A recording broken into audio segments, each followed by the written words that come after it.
صاحب صدر کی اجازت سے مطلب پیش کرتا ہوں، ملاحظہ فرمائیں۔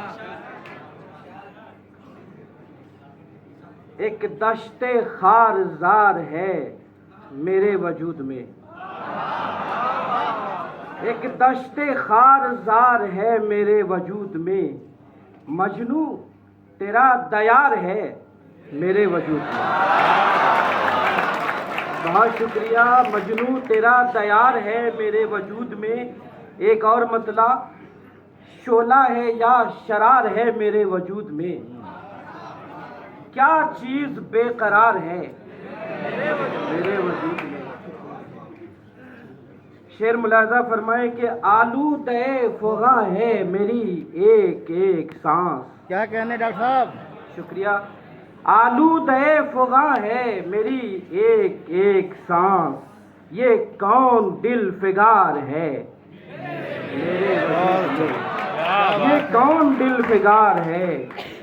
اور شعر ملاحظہ فرمائیں کہ یہ خواب، یہ خیال، یہ خواہش، یہ خواب، یہ خیال، یہ خواہش، یہ حسرتیں، یہ خواب، یہ خیال، یہ خواہش، یہ حسرتیں، یعنی بہت غبار ہے میرے وجود میں، یعنی بہت غبار ہے میرے وجود میں۔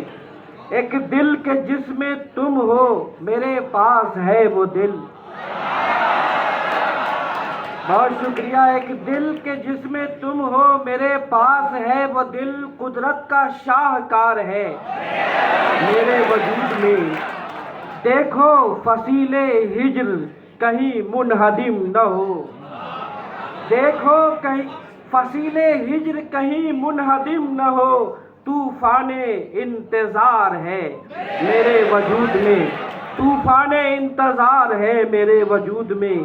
یہ حشر اور نشر سماوی قصص نہیں، یہ حشر اور نشر سماوی قصص نہیں، محشر کا خلفشار ہے میرے وجود میں، محشر کا خلفشار ہے میرے وجود میں۔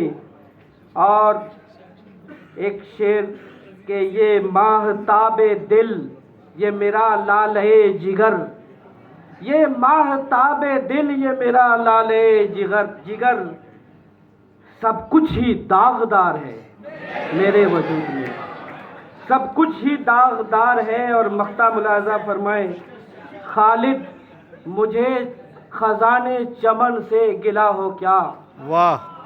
خالد مجھے خزانے چمن سے گلہ ہو کیا، ایک موسم بہار ہے میرے وجود میں۔ حاضرین، صرف میر و سودا نے دلی سے لکھنؤ کا سفر نہیں کیا تھا، یہ سفر آج بھی جاری ہے۔